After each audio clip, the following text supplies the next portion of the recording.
What is up, everybody? This is Brian, the Toyota guy over here at Fred Anderson Toyota in Asheville. And today I just want to take a few minutes to actually go over some of the changes on the technology and kind of get a first look on the 2023 Highlander Limited.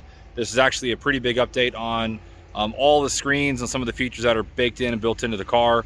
Minor revision for most people, but for me, who's been kind of working for Toyota for a while and worked with other brands as well, to me, it's a big upgrade for them. So let's go ahead and take a look. All right, so again, this is a 2023 Toyota Highlander Limited. This just came off the truck yesterday, so apologize for the dust and the pollen and everything. But this is actually my first time getting a chance to actually play with one of these revisions on the Highlanders. Now, about a year ago, they moved away from the V6 and went with the turbo 4-cylinder, and I have driven those, and I do think it's actually a really good platform, and it's a platform they're using on a lot of the other Toyotas in the future as well, especially with the Crown and the Hybrid Max and everything. And my suspicion is they're going to use that same engine for the Tacoma, or at least one of the engines for the Tacoma. So really not a whole lot of physical kind of changes with the car. It's mostly just the technology.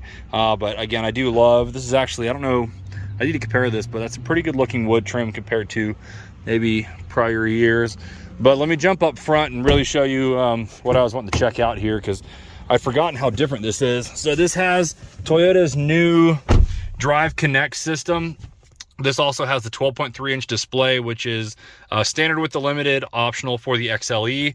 And then I had not paid attention to the fact that they have gone away from the analog gauges here and actually have a full digital display.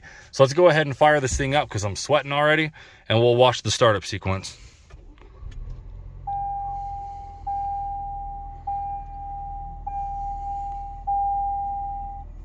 I don't know if that screen is an OLED screen or what, but that was actually a really nice, fully black screen. So as you can see, this one's a new one, has not been set up yet. And then here is the new gauge cluster screen. Goodness gracious, cell phones and sun and glare is not always my friend, so I apologize there. So this would normally be the setup process, so I'm just gonna bypass that for now, just to kind of show you. Now, this is a standard system that Toyota has across their lineup now. It started out with the Tundra, then it came out with the Corollas, and then they actually have it for the RAV4s, and now the Highlanders, and it's kind of, and the Sequoias, of course, it's making its way through the entire lineup. It is kind of weird that they've actually got the the volume knobs over there. I was not expecting that. So I'm used to seeing the larger display on the Highlanders, but it was always a little bit of a different experience because you had this little button where you could toggle to flip things left and right. But now everything is basically done right here with these main toggles. As you can see here on the left, this would be your music. If you go and have your phone connected, you can have that there. Any of the vehicle settings, the things you want to display about fuel economies there. And then settings, this is where you can also do guest accounts and change some of the different stuff. And then this is the new Drive Connect system through Toyota, where once this is set up, it's basically Toyota's built-in navigation. Now, unfortunately, it's subscription based, and I know that kind of gets people ill. Honestly, you know, nobody's required to use it, in my opinion, with these cars now having wireless Apple CarPlay and Android Auto. This is great because I believe you get it free for a year on the vehicles that have it. Some cars you don't get the free subscription, but I believe on the Highlander Limiteds you do. It's a nice software.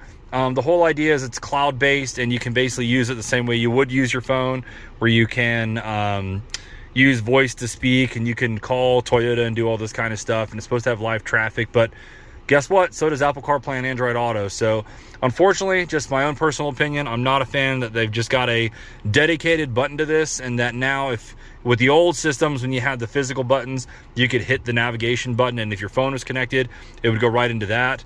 And now, unfortunately, it's dedicated to this, which I'll be honest, I don't know who's going to be paying for it after the first year. I imagine sure some people will be, but a lot of people won't.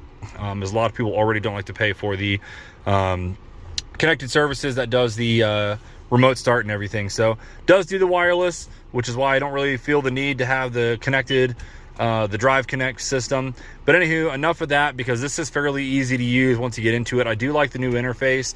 My only complaint with this, and it was my positive stuff that I would say my compliments before, was I just noticed that the volume knob is way over here. Now, I do know that most people are using the steering wheel controls but I'm also a big fan of just ramping the volume up and ramping it down or hitting the button if I need to. And I'm not a huge fan of it being right over here, and I do feel like Toyota is doing us a disservice by getting rid of the physical buttons to switch back and forth between things. Although what they've done to mitigate that is they've given you nice big buttons. This screen is actually really tactile, very responsive. It's not slow, it's not laggy. So I mean, it's like they knew that if they were going to get rid of the physical buttons, they need to have a really good display. And to be fair, this does work really great. I'm kind of old school where I like to have my buttons. I mean, you still have your buttons for everything else, your climate control, your big knobs for AC, all that's still great, pretty much the same. But you know, it is what it is. But still a nice upgrade on the technology. But this is what I was really wanting to talk about. So this is that new display that Toyota has, and I'm pretty sure while this might be OLED, I think this is going to be LED. It just looks like it's a different display. But what's nice is you used to only have with Toyotas, and if you're watching this, you probably have a Toyota, a one little display that you could change in the middle, and you would do so here with the steering wheel controls.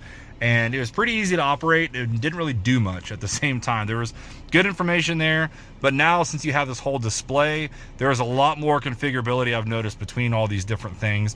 So now you can see you've got your RPMs digital, everything's there is digital. You've got your arrow button, so I can still scroll left or right, and it actually changes information on both sides, which I was not expecting. This is very similar to the GR Corolla, as it has its digital display. Obviously the GR has got a little bit more like sporty looking stuff built in, but you can scroll through and have different types of information on here. There's your tire pressures and your radio.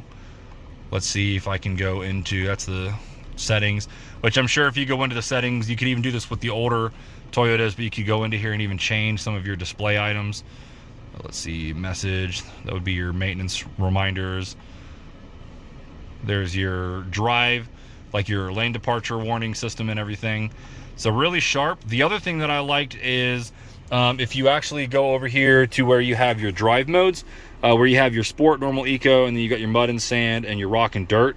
They actually do have a little display that pops up. So if I hit normal, you can see that's what it already is. If I go to rock, does a nice little animation with the Highlander doing a little bit of off-roading there.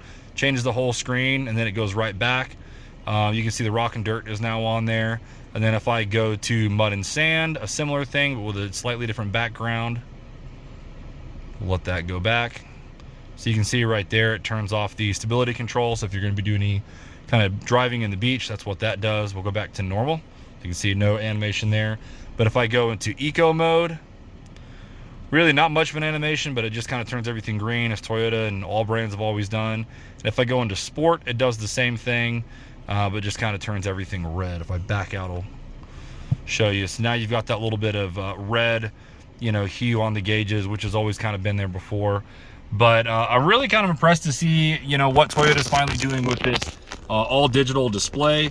It's actually a really sharp looking display. Again, I'm sitting right here in freaking broad daylight, and even though it's been super sunny and it's apparently right here in my eyes, it's actually nice and bright. Both of these are nice and bright. So if you're worried about like missing your analog gauges for the digital ones because of visibility, I don't think you're losing anything. I'm just happy to finally see that Toyota actually has a lot of better technology in these cars to separate them from some of the others, because in a way they were kind of outdated with the technology, and having this setup is really good improvement. I've always been a fan of Toyota interiors, even with my older Toyotas that I have, but I still have good things to say about the fact that they've kind of gone for a lot more of like an asymmetrical design here. And I just love, especially with the way this new screen is integrated, all of them have kind of this bezel around here. It's just great. I mean, all the other Toyotas used to have that more symmetrical look where everything was just straight up and down and very boxy, but now everything's very flowy and has a lot more design elements in it, but with the typical, you know, Toyota build quality that you'd come to expect.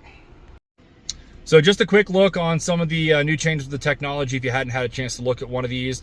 You know, as usual, when I'm making these kind of videos, when it's my first time to get a chance to look at it, and I work for Toyota, I'm sure many people haven't had a chance to look at this either. So I'm happy to just be able to share this moment with you. It's also a good way for me to kind of get used to the car before I have a customer come and take a look at it as well. So we get to share in that moment together. But as always, thanks so much for watching, and have a great day.